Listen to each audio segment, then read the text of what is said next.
In the freezing ruins of Metz, France, a young American sniper pressed his cheek against the cold steel of his rifle and waited for death. The Germans had every advantage: better positions, sharper eyes, and a habit of firing first. For weeks, one by one, the best American marksmen had fallen before they even spotted their enemy. It wasn't a battle anymore. It was a slaughter. Then, out of desperation, Private First Class Michael Donovan did something that would have gotten him court-martialed. From his shaving kit, he pulled out a small scratched mirror and taped it to his rifle. What happened next would flip the balance of power in the sniper war, saving dozens of lives and quietly changing the rules of combat forever. But here's the catch. Donovan's name was buried in forgotten reports, his innovation uncredited, his story almost erased from history. Until now. If stories like this pull you in, the ones history almost forgot, then make sure to like, subscribe, and share this video. Every click helps bring these lost moments of human courage back into the light. Join our growing community of history keepers, where every week we uncover the untold, the overlooked, and the unbelievable. Because history doesn't repeat itself. It waits to be rediscovered. The city of Metz didn't look like a battlefield at first glance. In the cold haze of early November 1944, its Gothic spires and narrow cobblestone streets still clung to the ghost of old France, even as artillery thunder turned every echo into a memory of explosions. Smoke curled from collapsed roofs. Windows gaped open like broken teeth. For the men of the U.S. 5th Infantry Division, Metz was more than another European city to liberate. It was a maze built to kill them. The Germans had been here for months, digging in, reinforcing centuries-old fortifications with machine gun nests and sniper roosts that turned every alley into a firing lane. At dawn, fog hung so thick it felt alive, shifting and swallowing outlines of ruined buildings until the world shrank to a few meters of visibility. Somewhere in that mist, unseen rifles waited. The American infantrymen didn't fear tanks or mortars as much as they feared the single crack of a distant Mauser rifle, the sound that meant a sniper had chosen his next target. Private First Class Michael Donovan crouched inside what used to be a bakery. The scent of stale flour still clung faintly to the air, mixing with the sharper tang of cordite and dust. Through a jagged hole in the wall, he watched the street beyond. Motionless, gray, empty. He'd been told the enemy was out there, but that was the problem. He could never see them first. Donovan was 22 years old, 6 months into combat, already hardened by mud, fear, and loss. His M1903 Springfield rifle rested steady on a makeshift brick ledge. The weapon was accurate to 800 yards, deadly in the right hands, but it might as well have been a blindfold when your enemy always saw you first. For weeks, American snipers had been losing duels against German marksmen who fired from hidden perches, then vanished before anyone could spot them. The Germans used a technique called the double position, 2 firing points 30 or 50 yards apart. They'd shoot from one, then sprint to the other before the Americans could trace the sound. By the time Donovan locked his scope on the first muzzle flash, the German had already re-aimed from somewhere else. The math was cruelly simple. Whoever saw first lived. Each loss weighed on him heavier than his gear. His first partner, Corporal James Bradley, a farm kid from Nebraska, had been killed while peering through his scope, the round striking him so cleanly that Donovan didn't realize what had happened until Bradley's body slumped beside him. The next partner, Robert Chen, a quiet San Francisco kid with sharp eyes, lasted barely a week before a bullet punctured his chest and turned his last breaths into wet gasps. Donovan had pressed a bandage against the wound, shouting for medics who were too far away. He remembered the light fading from Chen's eyes more vividly than any target he'd ever sighted. 2 partners gone, both shot by ghosts. 23 American snipers had already died in Metz by early November. Men trained to be predators turned into prey. Command kept repeating the same orders: stay mobile, change positions, use concealment. But those were tactics, not solutions. The real problem was the scope itself. An 8-power magnification turned the world into a narrow tunnel barely 8 degrees wide. You could see far, but not wide. Everything outside that circle might as well have been invisible. Donovan knew the enemy exploited that blindness. He could almost feel their eyes tracing him as he scanned through the scope, waiting for the briefest movement that would betray his position. Every time he shifted, his pulse spiked. Every reflection in a window looked like a glinting lens aimed back at him. In those tense hours, the city felt alive, as if Metz itself were conspiring with the Germans. Its jagged rubble hid rifles. Its broken windows whispered danger.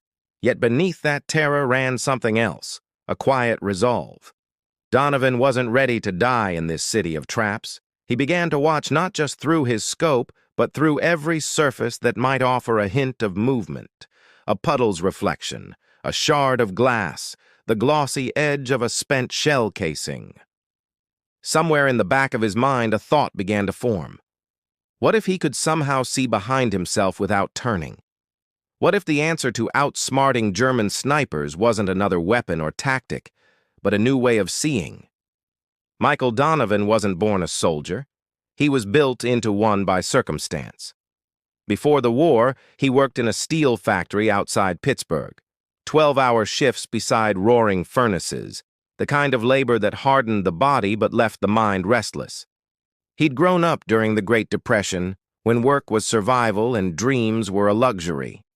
At 19, when the draft notice came, he didn't hesitate. For Donovan, the war wasn't about politics or patriotism. It was about proving himself capable of more than the narrow life he'd inherited. At Fort Benning, he discovered something unexpected, an instinct for marksmanship.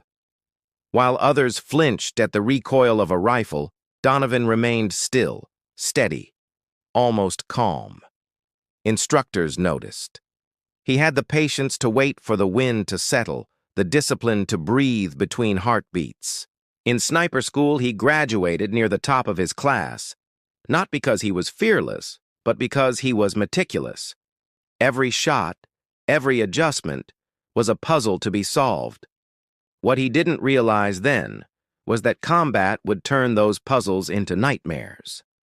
By the time he arrived in Europe in 1944, the romantic notions of heroism had long since burned away. The first time Donovan saw a man die through his scope, he vomited behind a wall. The second time, he didn't. That change, the numbing of emotion, came faster than he liked to admit. Each mission carved a little more humanity out of him, leaving behind a professional calm that felt both necessary and unnatural. He wrote letters home to his mother that sounded cheerful but hollow, describing good meals and safe quarters that didn't exist. In truth, he slept in bombed-out basements and ate rations that tasted like chalk.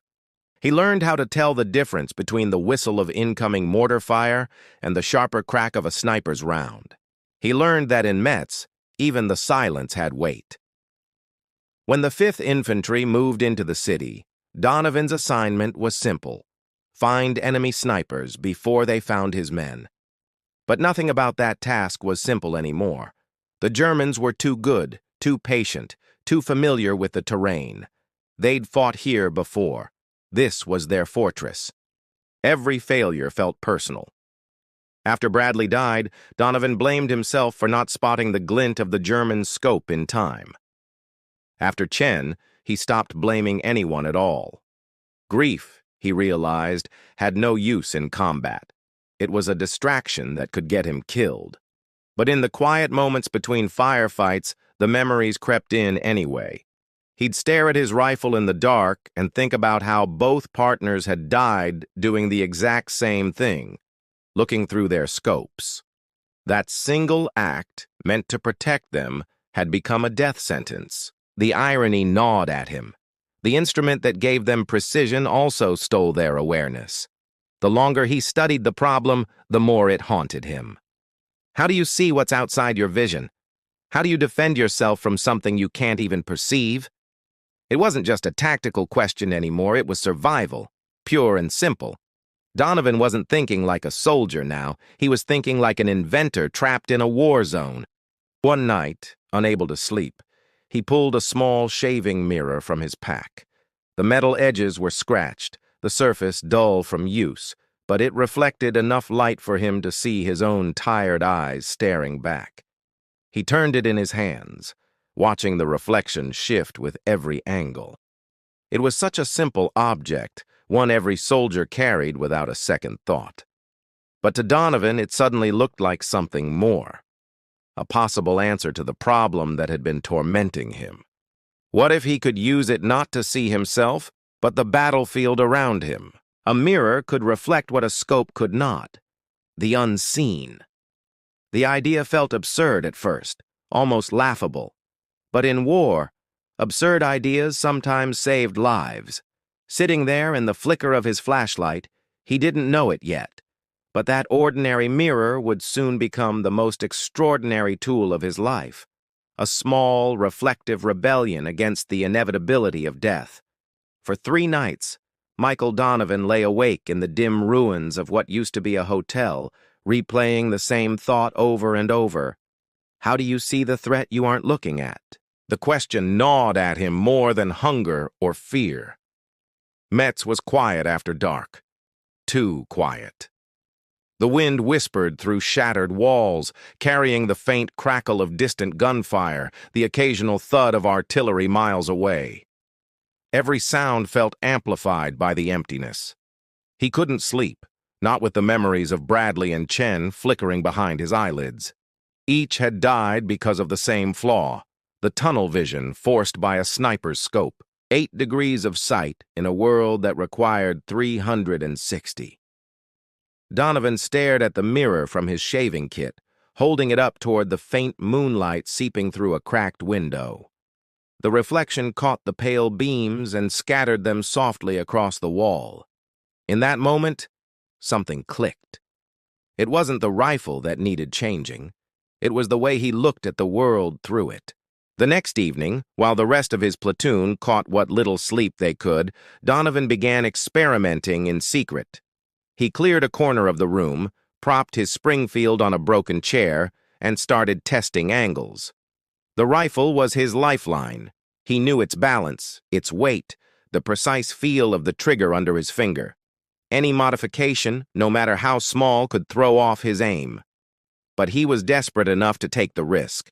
Using scraps of electrical tape scavenged from signal wire, he tried mounting the mirror along the scope's side. Too low, it blocked the sight picture. Too high, it reflected his own helmet instead of the field behind him. For an hour, he adjusted, tilted, and tested, squinting through the scope while catching quick glances into the mirror's edge. Then finally, he found it, the sweet spot. Angled just right, it showed him what was behind and slightly to his left, without forcing him to lift his head or shift position. It wasn't perfect, but it was something.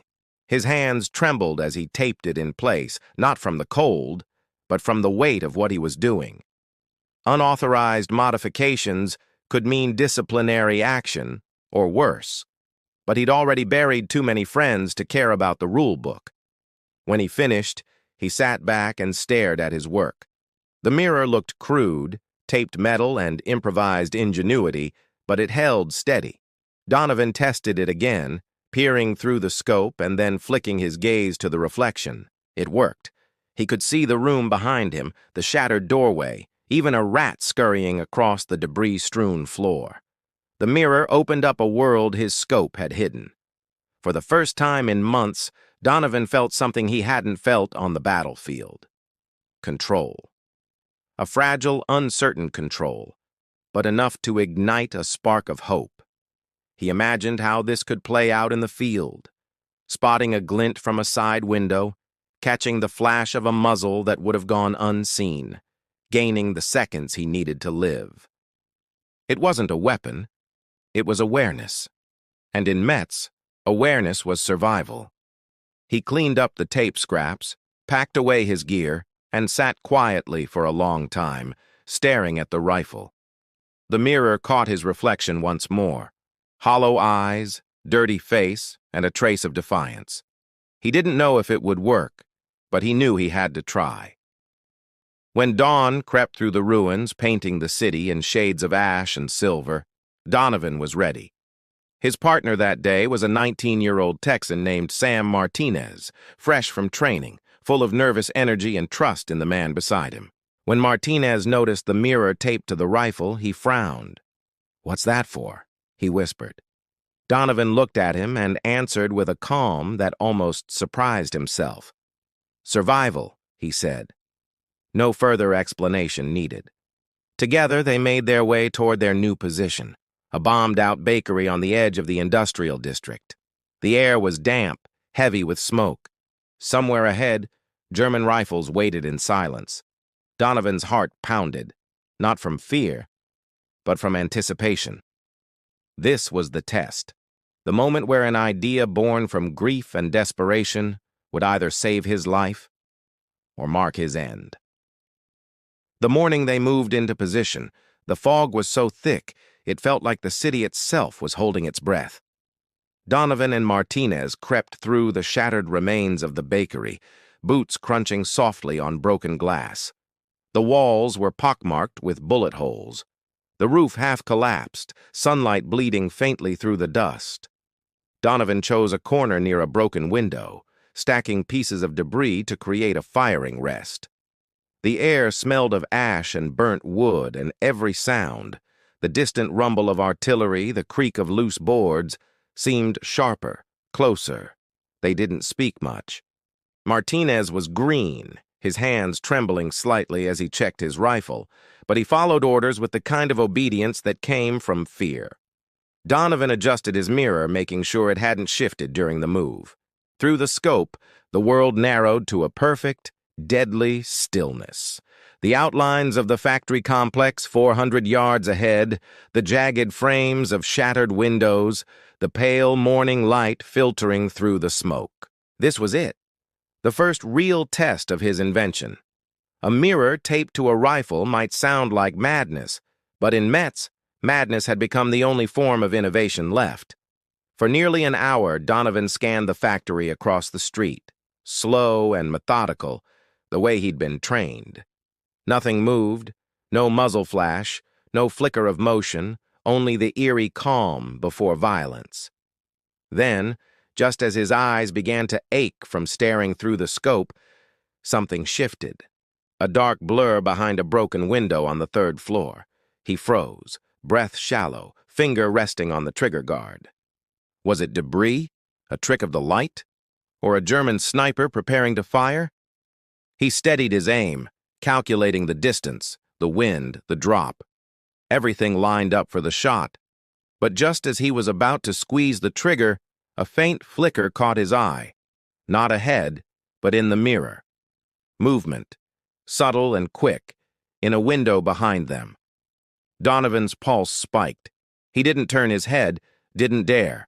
The mirror showed it clearly now, a glint of glass, the unmistakable outline of a rifle barrel. A sniper. The German had them in his sights. Bradley's death flashed through Donovan's memory. The same setup, the same invisible threat from behind. Only this time, he saw it first. He whispered, steady but urgent. "Behind us. Third floor. Left window." Martinez, to his credit, didn't question. He turned slowly, found the window through his own sights, and said almost in disbelief, "I see him." What happened next took 5 seconds. Donovan counted under his breath. 3, 2, 1. He fired. The Springfield kicked hard against his shoulder, the shot echoing through the ruins. The German in the factory collapsed instantly, the echo still rolling when Martinez pulled the trigger. His Garand barked once, and the sniper behind them slumped forward, motionless. 2 shots, 2 kills. Silence followed, thick and disbelieving. Donovan worked the bolt, ejected the casing, scanned again through his scope. Clear. He checked the mirror, nothing but empty windows and drifting smoke. Martinez was breathing hard, adrenaline flooding his voice. "He had you dead," he said softly. "You'd be gone if not for that thing." Donovan glanced at the mirror, its taped edges catching the faint light. "That thing," he murmured. "Just even the odds." For the first time in months, he felt what victory truly meant. Not revenge, not numbers, but survival against impossible odds. A single piece of glass had shifted the balance of a war fought one bullet at a time. Word spread fast. By nightfall, snipers from nearby units were whispering about Donovan's mirror trick. Some scoffed, others demanded to see it for themselves. Donovan didn't care about fame. He cared that it worked. That day alone, he and Martinez eliminated 6 German snipers, 4 by Donovan, 2 by Martinez, and returned without a scratch. It wasn't luck. It was awareness. The mirror had given them something priceless: time. Seconds to react, seconds to live. Other teams began improvising their own versions: polished tin, broken shards of glass, anything reflective. The next morning, Sergeant Frank Wilson approached Donovan, rifle in hand, asking if he could build one for him too. Donovan spent that night teaching Wilson how to mount it, how to find the right angle, how to trust the reflection without giving away his position. When Wilson looked through his scope and caught sight of the world behind him, he grinned and said, "Feels like cheating." Donovan shook his head. "No," he said quietly, "it's surviving." In a war that punished hesitation, his mirror had become something rare, a symbol of hope, born from loss and taped together by necessity. By the end of that first week, Donovan's mirror was no longer a secret whispered in the ruins. It was a quiet revolution spreading from one sniper to another.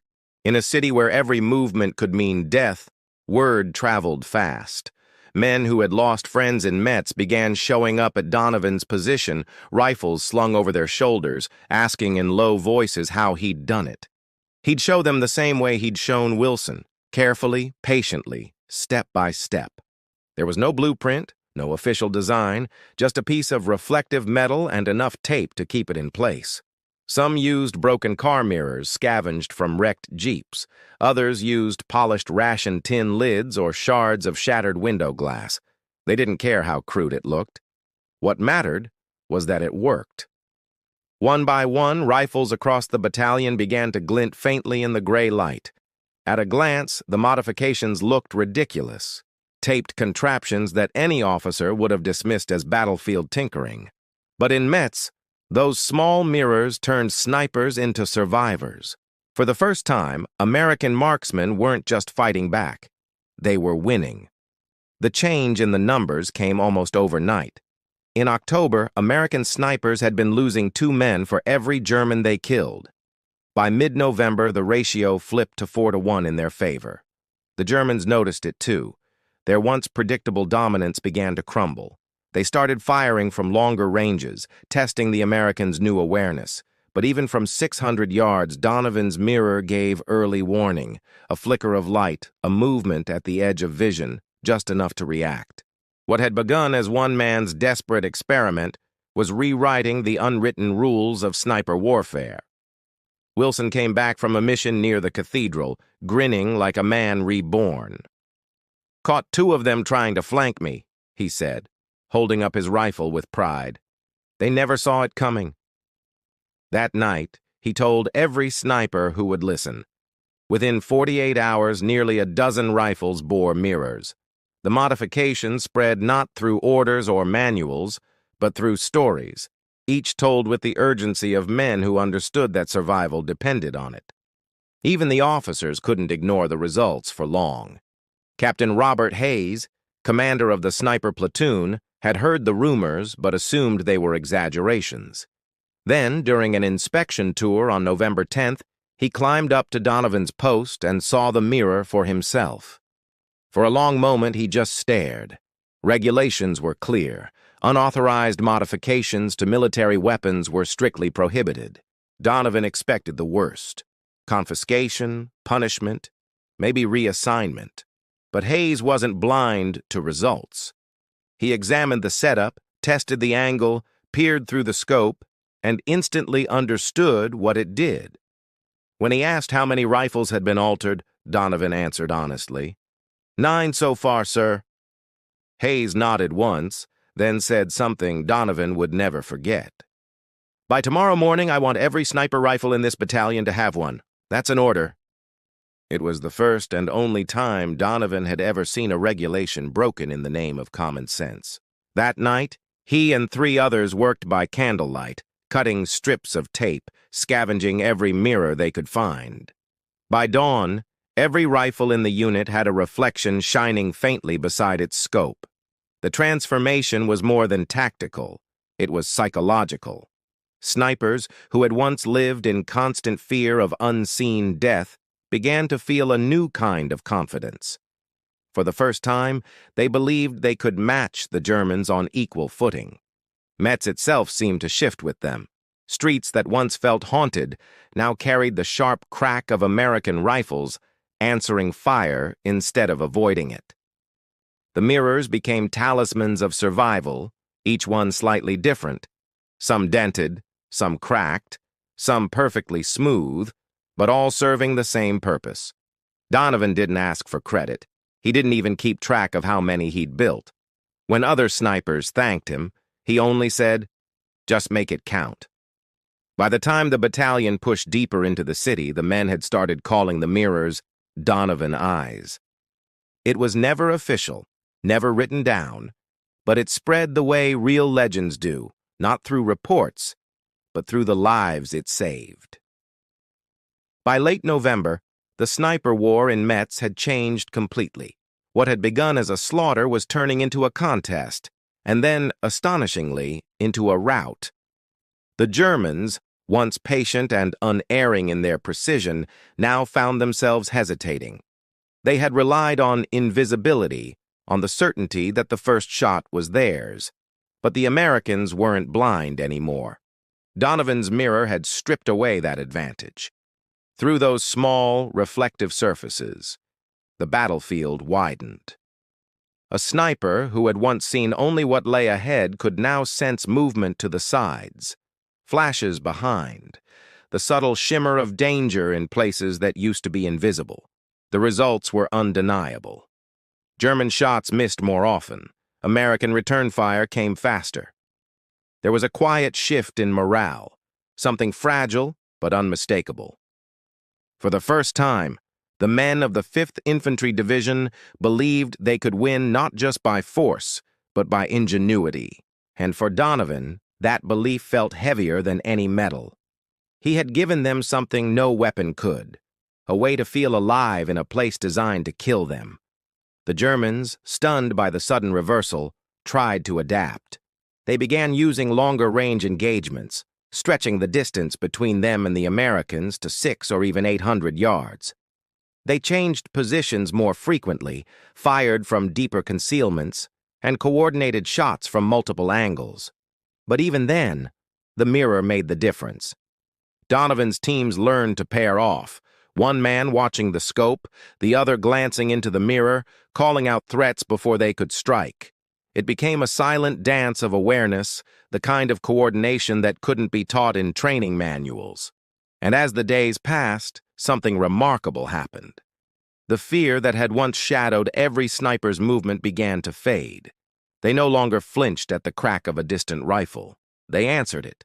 The mirror didn't make them invincible, but it gave them seconds to react, and in war, seconds were everything. Those moments, brief as they were, meant the difference between another name on a casualty list and another soldier making it home. Donovan himself became a figure of quiet reverence among his peers. He never sought attention. He didn't give speeches or boast. But when he entered a room, conversations paused out of respect. The younger snipers started calling him the Ghost Maker, not because of his kill count, but because he had taken something intangible, the fear of unseen death, and turned it against the enemy. Hayes, true to his word, shielded Donovan from bureaucratic punishment, filing the paperwork himself to justify the modification as a field necessity.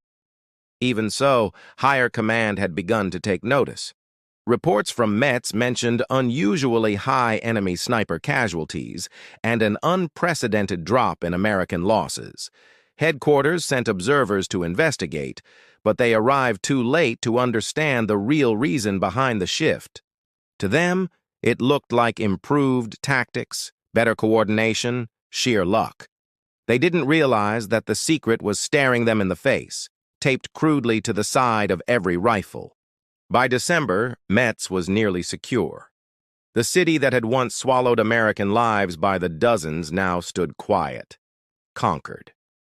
The snow began to fall, settling gently over the ruins and covering the scars of battle. Donovan watched from a shattered window as flakes drifted down onto the burned-out factory that had been his battlefield weeks before. He felt no triumph, only relief, and an ache that wouldn't leave him. Bradley, Chen, the others who hadn't lived to see this day. Their ghosts lingered in the silence. Martinez stood beside him, still alive, still grateful, staring out into the white haze. "You did it," he said quietly. Donovan shook his head. "We did it," he replied. The mirror, once a desperate experiment, had become more than a tool. It was proof that even in the worst chaos, one act of creativity could change everything. Metz would never remember his name. History would never mark the mirror as his invention. But for the men who survived because of it, Donovan had already changed the course of the war. When the smoke of Metz finally cleared, paperwork began to flood in, the kind of dull, bureaucratic tide that followed every battle. Reports, maintenance logs, requisition forms, pages that measured a war in numbers instead of lives. Somewhere within that tide, the story of Donovan's mirror started to slip through the cracks. The modification had spread far beyond the 5th Infantry now. Snipers from neighboring divisions were adopting it, copying it, refining it. Word reached higher command that American sniper losses had dropped dramatically, and no one could quite explain why. That kind of success drew attention, and attention brought scrutiny. When a team of Army evaluators visited Metz in early December, they weren't looking for heroes. They were looking for explanations. They interviewed officers, inspected rifles, and filled notebooks with measurements. But when they saw the mirrors, taped, wired, improvised, they frowned. To them, it wasn't innovation. It was insubordination, unauthorized field modification, violation of equipment protocol. Donovan watched from a distance as the evaluators debated over rifles that had saved more lives in a month than any regulation ever had. Captain Hayes tried to reason with them. He explained that the modification had been born from necessity, that it had saved at least 40 men in his command alone. The evaluators nodded politely, took notes, and asked for written statements. They promised to review the findings at higher levels. But everyone in that ruined headquarters knew what that meant.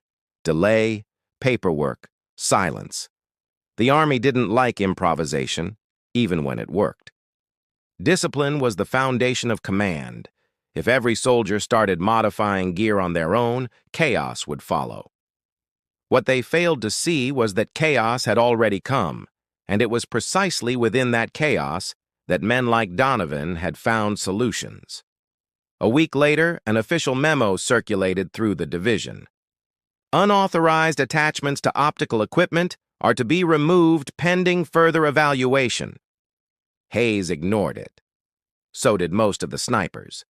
They'd seen what happened without those mirrors, and no piece of paper from headquarters could convince them to go back to blindness. For Donovan, the order wasn't an insult. It was inevitable. He knew how the system worked. The Army rewarded conformity, not creativity. It couldn't afford to depend on individual brilliance. It needed procedures that could be replicated, trained, and controlled. And yet, the irony was unbearable. The very tool that had saved so many would now be buried under red tape. Still, Hayes refused to let Donovan face punishment. He filed an after-action report crediting the mirror modification as a tactical enhancement first observed under his command. He made sure Donovan's name appeared in the documentation, hoping it would shield him from disciplinary review. But as the reports moved upward, through battalion, regiment, corps, Donovan's name began to disappear. Somewhere between the typewriters and the carbon copies, the field innovation became a recommended adjustment to sniper doctrine. By the time the paperwork reached Washington, the mirror was no longer a desperate invention by a sergeant in Metz. It was a theoretical idea under evaluation for potential integration. The credit had been erased as neatly as a name struck from a ledger. That winter, as the front lines shifted east and the world prepared for the war's final push, Donovan stayed silent. He kept building mirrors for new snipers, teaching them the angle, the tape tension, the balance. He didn't speak of ownership or credit. When Martinez asked him if it bothered him that others were taking his idea, Donovan just smiled faintly. "If they're alive," he said, "then it's theirs now." He meant it. In his mind, the mirror was never about recognition. It was about redemption. A way to balance the scales for Bradley, for Chen, for every man who never saw the shot that killed him. Hayes understood that too. Before his unit redeployed, he handed Donovan a small metal box containing a spare mirror, polished and clean. "Keep it," he said. "Remind yourself that rules don't save lives, people do." Donovan carried it with him for the rest of the war, tucked into his kit. He would never receive a medal for it, never appear in an army bulletin, but every sniper who looked through their scope and caught the flicker of a reflection owed a silent debt to the man who broke the rules so others could live. When the evaluator's report finally arrived from Aberdeen Proving Ground in January 1945, it read like a quiet theft. The document praised a field innovation-enhancing sniper situational awareness, recommended its integration into training programs, and even suggested a standardized version be manufactured with proper mounting brackets. But nowhere did it mention Michael Donovan. The report credited the discovery to Army research teams, as if it had been the product of some sterile experiment rather than a sleepless soldier in the rubble of Metz. Donovan found out through an officer who handed him a carbon copy of the summary. The man smiled as he explained that the idea had gained traction. Donovan read the lines twice, searching for his name, then folded the paper and handed it back. "Glad it's helping people," he said simply, and walked away. He didn't need to ask how it happened. He knew. History belonged to those who filed the paperwork, not the ones who risked their lives in the field. Captain Hayes was furious. He wrote letters, reports, even personal memos to his superiors insisting that Donovan be credited. He listed every sniper saved, every German neutralized, every testimony he could gather. But by the time those reports reached command, the war machine had already moved on. Headquarters was focused on logistics, offensives, and the approaching collapse of Germany. A mirror on a rifle was, to them, a minor footnote. Hayes's letters were acknowledged politely, filed efficiently, and quietly forgotten. The Army didn't erase Donovan's name out of malice, it erased him out of indifference. There was no ceremony for innovation born in desperation, no medal for saving men by breaking regulations. The official record would show that optical field modifications were recommended by research personnel. The real story, the one of a soldier driven by grief and necessity, was too human, too inconvenient for the clean lines of military history. Donovan didn't protest. He didn't argue, didn't demand credit, didn't even keep the report. Instead, he kept working. The war wasn't over yet, and there were still snipers dying in other cities who hadn't heard about the mirror. He trained whoever asked, sharing the method freely, as if passing on a secret that didn't belong to him anymore. In February, when a young corporal thanked him for the Donovan sight, the name startled him. He hadn't realized it had spread that far. To the men who used it, the story was simple. A sniper in Metz had found a way to see death coming before it saw him. They didn't care who wrote the paperwork. They cared that they were alive. Sometimes Donovan would hear snippets of their gratitude in passing. Saved my partner. Spotted one before he spotted me. And he'd smile quietly. The kind of smile that came with knowing you'd done something that mattered, even if no one ever said your name out loud. By the time the war in Europe ended that May, Donovan had racked up 47 confirmed kills and countless saves, moments where the mirror had shown him danger just seconds before it struck. Martinez survived too, 14 confirmed kills, still carrying the same mirror that had saved them both. They parted ways when the fighting stopped. Martinez headed home to Texas, Donovan back to Pennsylvania. But the bond forged through that sliver of glass would never break. Donovan didn't return as a decorated hero. He returned as a factory worker, a husband, a father, a man who didn't talk much about the war. In his small Pennsylvania home, the rifle and mirror stayed locked in a trunk, untouched.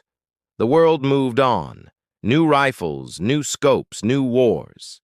Yet the quiet irony remained. The U.S. Army would eventually integrate peripheral view devices into its sniper optics, calling them situational awareness enhancements. Not one of those designs would bear his name.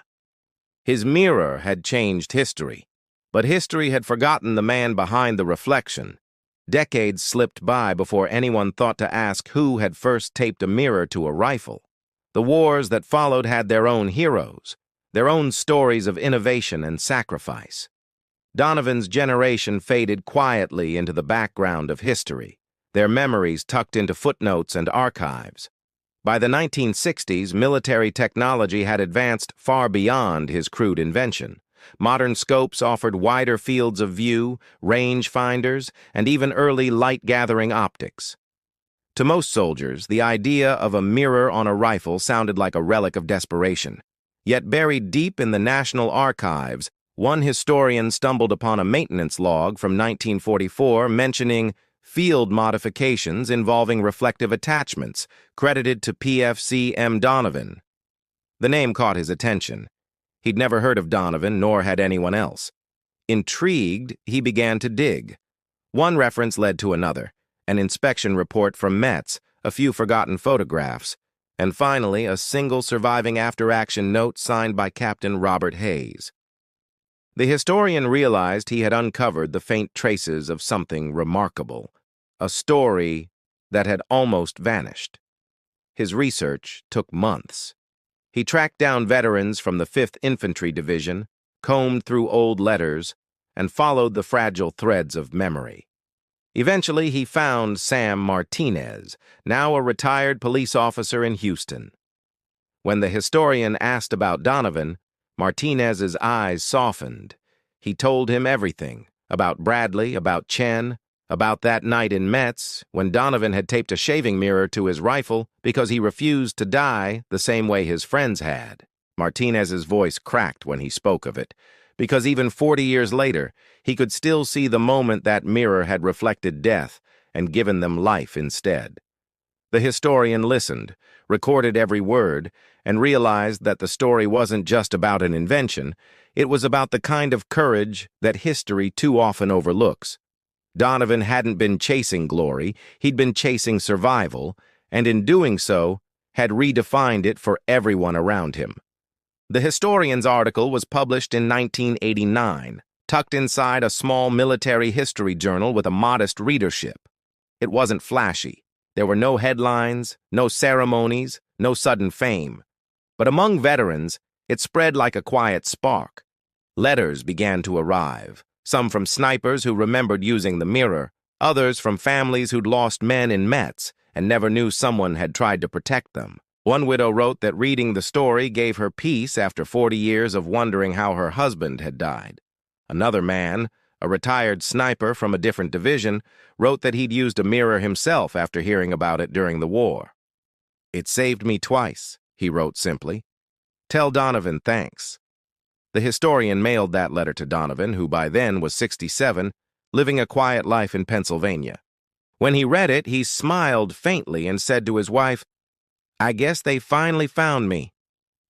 He didn't ask for recognition, awards, or attention, Just knowing the story was alive again was enough. In the years that followed, the historian's work inspired a small exhibit at the Infantry Museum in Fort Benning. Behind a glass case, a single M1903 Springfield sat on display. Mounted to its scope was a small, rectangular mirror, metal-framed, scratched, and held in place with black tape. The placard beneath it read simply, "Field Modification Metz, 1944, common among U.S. sniper units late in the war." No name attached, but to those who knew the story, that mirror wasn't anonymous anymore. It was Donovan's. Martinez visited the museum once, stood before that case for nearly an hour, and left a folded note that said, "For the man who helped me see what would have killed me." The curators later found it, laminated it, and placed it quietly beside the display. In that small act, history found balance again. Donovan had been forgotten once, but through the persistence of memory, through the voices of those he saved, his reflection had finally returned to the light. Michael Donovan never thought of himself as an inventor. In his mind, he was just a soldier who refused to die without trying something different. After the historian's article, a few local newspapers picked up the story, running short features with headlines like "Forgotten Hero of Metz Remembered." Neighbors were surprised. Most only knew him as the quiet man who worked at the steel plant and fixed lawnmowers for anyone who asked. When a reporter came to interview him, Donovan laughed softly and said, "It was just a mirror and some tape." He didn't like the attention. To him, it felt wrong to take credit for something that belonged to every man who'd fought beside him. But privately, his family noticed a change, a lightness in his step, a calm in his eyes that hadn't been there before. The story had been told. The silence that had followed him home from Europe finally began to lift. He still didn't talk much about Metz, but sometimes, while shaving in the morning, he'd pause and glance at his reflection, as if remembering the mirror that had once saved his life and countless others. In 1992, nearly half a century after the battle, Captain Robert Hayes came to visit him. They hadn't seen each other since the war ended. Both were old men now, Hayes with a cane, Donovan with hands that trembled when he poured coffee. They talked for hours in Donovan's kitchen, swapping memories that felt like they belonged to another lifetime. Hayes admitted he had spent years trying to get Donovan officially recognized, sending letters to the Pentagon and the Department of Defense, all unanswered. "Too much time has passed," Hayes said bitterly. Donovan only smiled. "Doesn't matter," he replied. "We made it back. That's enough." Before leaving, Hayes handed him a small framed photograph, the Springfield rifle with the mirror still taped to it. "They've got it at Fort Benning now," Hayes said. "Your mirror." Donovan stared at it for a long time. "Not mine," he said quietly. "Ours." They shook hands one last time, two men bound not by medals or history books, but by the unspoken understanding that some legacies don't need signatures. They live in the lives they saved. When Donovan passed away in 2001 at the age of 79, his obituary mentioned his military service, but not the mirror. His funeral was small, family, friends, and a few faces no one in his family recognized at first. After the service, those strangers introduced themselves quietly. They were snipers, or sons of snipers, men whose lives had been touched by his idea. One carried a folded copy of the 1989 article. Another had a photograph of his father's rifle with a mirror taped to its scope. They told his children what their father had done, that his quick thinking had saved dozens of men, maybe more. For the first time, Donovan's family truly understood the depth of what he had carried in silence all those years. His daughter later said that hearing those stories felt like meeting a side of our father we never knew existed. They left the cemetery with tears in their eyes and pride in their hearts, realizing that their quiet, humble father had changed history in ways few people ever would. Today, if you walk through the Infantry Museum at Fort Benning, You can still see that rifle in its glass case. The metal has dulled with time, the tape has darkened, and the mirror is scratched and spotted with age. But it remains. No plaque bears Donovan's name, but maybe that's fitting. His story was never about glory. It was about vision, the courage to see differently when everyone else looked the same way. That mirror reflects more than the battlefield of 1944. It reflects the truth about human ingenuity, that sometimes the smallest acts of defiance can echo louder than the grandest victories. Every soldier who glances through a scope today owes a debt, whether they know it or not, to a man who saw beyond the narrow circle of his own sight and decided that wasn't enough. History may have forgotten Michael Donovan's name once, but time, like a mirror, has a way of bringing the truth back into focus. And if you look closely enough into that piece of glass, you can still see him, watching, patient, and unafraid to look where no one else dared to.